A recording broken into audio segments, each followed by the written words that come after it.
കേട്ട ചീത്ത പേര് ഒന്ന് ഒഴിവാക്കി നിർത്തണം, തൽക്കാലം ഒന്ന് തടി തപ്പണം. ഇതൊക്കെയാണ് കേന്ദ്ര ഗവൺമെന്റിന്റെ ഉദ്ദേശം. നമുക്കറിയാം, ഒറ്റ റിപ്പോർട്ട് കൊണ്ട് സെബിയെ ഹിൻഡൻബർഗ് താറുമാറാക്കി കളഞ്ഞു. സെബിയുടെ ഇടിഞ്ഞ വില ഭേദപ്പെടുത്തി കാണിക്കാനായി അദാനിയല്ല അംബാനി കുടുംബത്തിലേക്കാണ് നോട്ടം പോയിരിക്കുന്നത്. അതും അനിൽ അംബാനിക്ക് വിലക്ക് എന്ന രൂപത്തിൽ.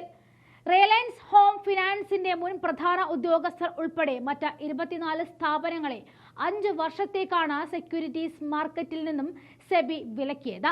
കമ്പനിയിൽ നിന്നുമുള്ള ഫണ്ട് വഴിതിരിച്ചു വിട്ടതിനാണ് മാർക്കറ്റ് റെഗുലേറ്ററി സെബി ഇവർക്ക് വിലക്ക് ഏർപ്പെടുത്തിയത്. സെബി അംബാനിക്ക് 25 കോടി രൂപ പിഴ ചുമത്തുകയും ഏതെങ്കിലും ലിസ്റ്റഡ് കമ്പനിയുടെ ഡയറക്ടറോ കീ മാനേജർ പേഴ്സണലോ അല്ലെങ്കിൽ മാർക്കറ്റിംഗ് റെഗുലേറ്ററിൽ രജിസ്റ്റർ ചെയ്തിട്ടുള്ള ഏതെങ്കിലും ഇടനിലക്കാരനോ വഴി സെക്യൂരിറ്റീസ് മാർക്കറ്റുമായി ബന്ധപ്പെടുന്നതിൽ നിന്നും അദ്ദേഹത്തെ 5 വർഷത്തേക്ക് വിലക്കുകയും ചെയ്തു കഴിഞ്ഞു. കൂടാതെ റിലയൻസ് ഹോം ഫിനാൻസിന്റെ 6 മാസത്തേക്ക് സെക്യൂരിറ്റീസ് മാർക്കറ്റിൽ നിന്നും വിലക്കുകയും 6 ലക്ഷം രൂപ പിഴ ചുമത്തുകയും ചെയ്തു. റിലയൻസ് ഹോം ഫിനാൻസിന്റെ പ്രധാന മാനേജറുമായി ചേർന്ന അനിൽ അംബാനി റിലയൻസ് ഹോം ഫിനാൻസിൽ നിന്നും പണം തട്ടാൻ പദ്ധതിയിട്ടതായി കണ്ടെത്തിയെന്ന് സെബി തന്റെ 222 പേജുള്ള ഉത്തരവിൽ പറഞ്ഞു. അനിൽ അംബാനിയുടെയും മറ്റ് പ്രധാന വ്യക്തികളുടെയും നേതൃത്വത്തിൽ വായ്പാ വിതരണത്തിലൂടെ കമ്പനിയിൽ നിന്നും ഗണ്യമായ ഫണ്ട് തട്ടിയെടുത്തിരുന്നു. ഇത് ഓഹരി ഉടമകൾക്ക് വലിയ നഷ്ടവുമുണ്ടാക്കി.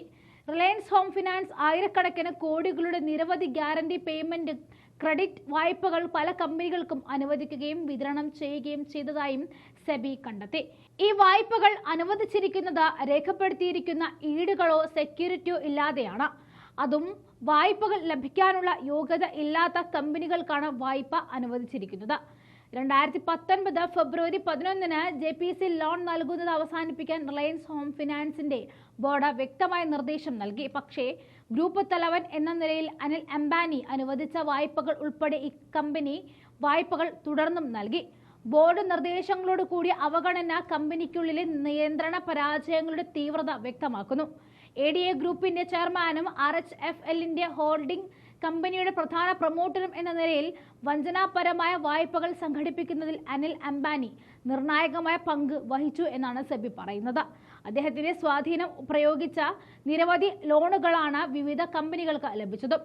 അനിൽ അംബാനിയെ കൂടാതെ അമിത് ഭപ്നയ്ക്കും 27 കോടി രൂപയും രവീന്ദ്ര സുധാൽക്കറിന് 26 കോടി രൂപയും പിങ്കേഷ് ഷായ്ക്കെതിരെ 21 കോടി രൂപയുമാണ് സെബി ചുമത്തിയിരിക്കുന്നത്. കൂടാതെ തട്ടിപ്പും പദ്ധതിയുമായി ബന്ധപ്പെട്ട നിരവധി സ്ഥാപനങ്ങൾക്ക് 25 കോടി രൂപ വീതം പിഴ ചുമത്തിയിട്ടുമുണ്ട്.